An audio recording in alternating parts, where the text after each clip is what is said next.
Hi, and welcome back to a very neglected late summer garden. We recently went on vacation. We were gone almost 2 weeks, and then all of a sudden it was back to school, and then we had a hurricane, and long story short, it's been about a month since I've done any significant work out here, and you can really tell.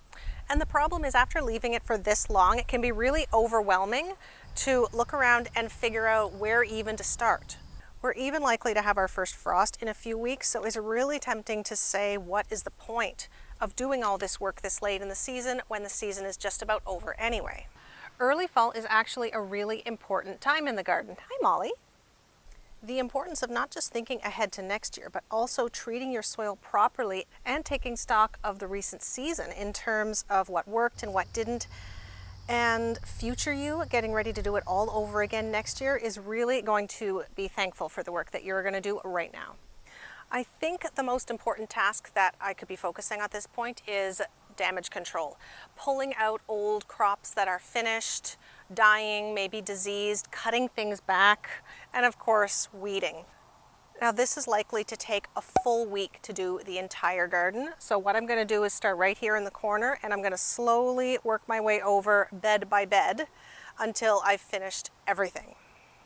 Now the basil in this bed actually looks really good. I think I have 8 different varieties planted really late in the season, mostly because I knew that either my first planting was going to go to seed or succumb to powdery mildew, which it has. That one's Thai basil.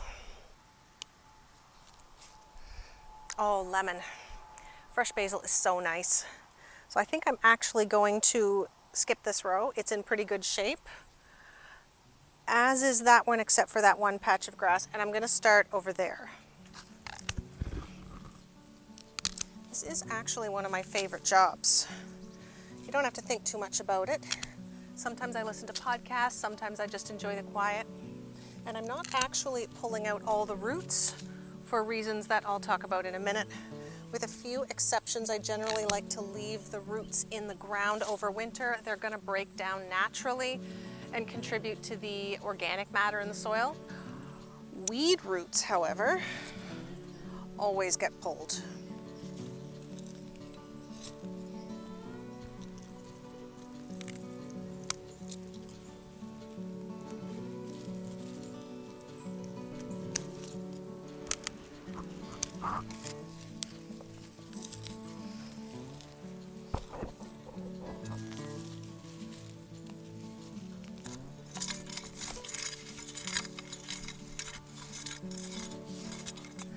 This Dutch hoe is my favorite tool for the final stage of weeding. Once I've gotten everything that's a good size and cut all the sunflowers down, I just go through in between where the sunflowers were planted, because of course I cut the stalks off at ground level, so this isn't going to go through them.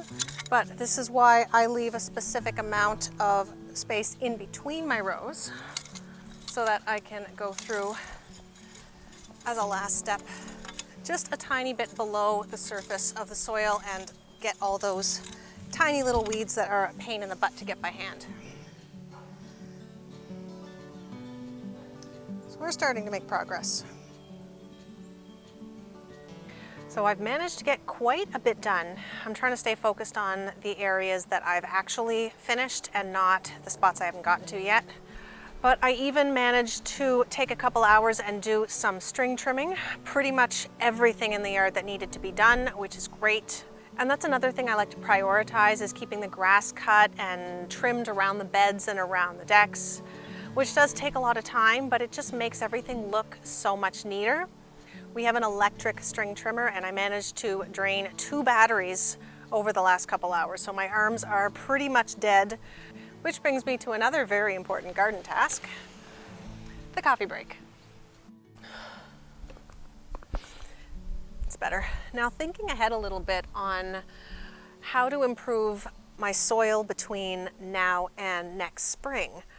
With winter coming, the ground's going to be frozen for 3 to 4 months, from about December to usually mid-March, depending on the season. And there's a couple of different ways that I like to prep for next year. Now, a lot of these I'm still sort of figuring out. I'm learning a lot every year. Specifically, I'm trying to do more cover cropping. I already mentioned how I like to keep roots in the soil. Living roots is better, but any roots is better than nothing.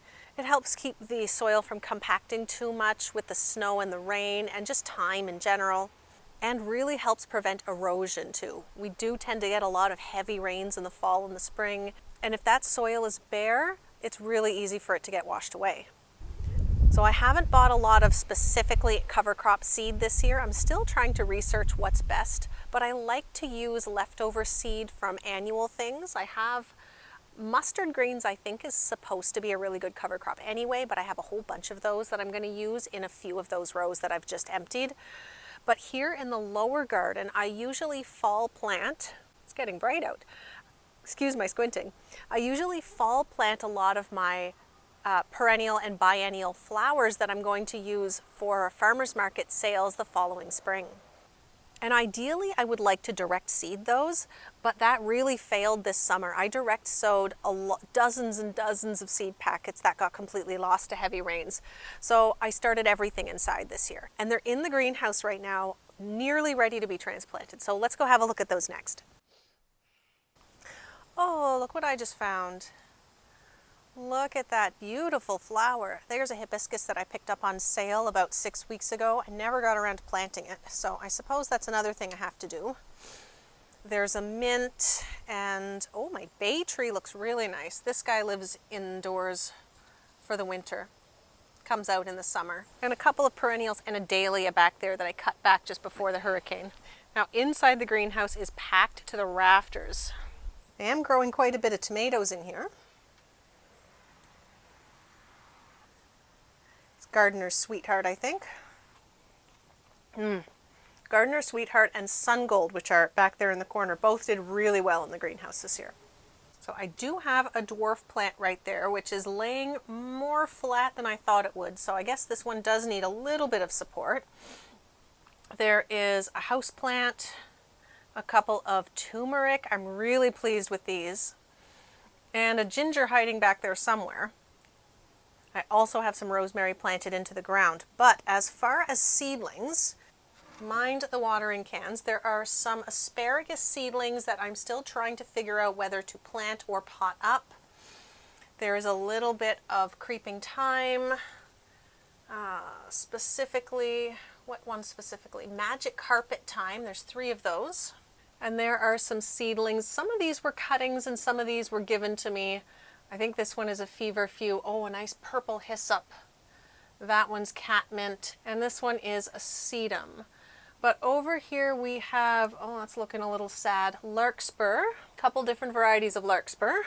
Now some of these were old seed that I weren't sure were viable. This one is Rebecca Cherokee Sunset. A half a dozen or so plants of that is better than nothing. These are Chabot carnations. Fantastic germination on that. And just behind that, we are starting to see some life from those little mini lily bulbs that I planted a couple weeks ago. That's exciting. Now these, I must have used the wrong marker on those. They've completely washed out, so I have no idea what these are. I'll have to check my notes because I think I did write down what I seeded. Snapdragons looking beautiful. I got the timing wrong on snapdragons 2 years in a row trying to fall plant these. Hopefully this year will be the year for overwintering snapdragons.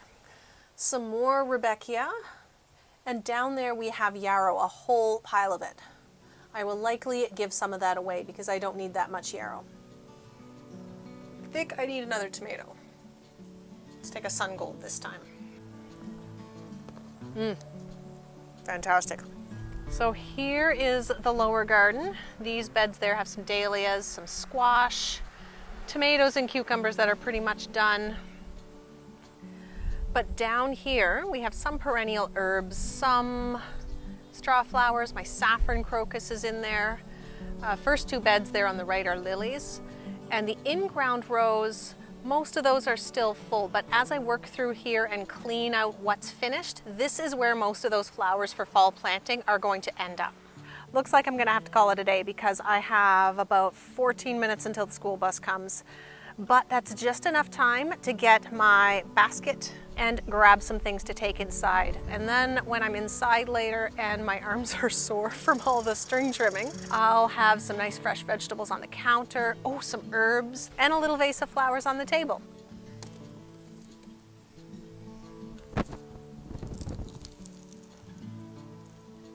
Well, that was pathetic. Those are way too big. They're gonna taste terrible. Oh, more sun goals. Thanks so much for watching. I'll see you next time.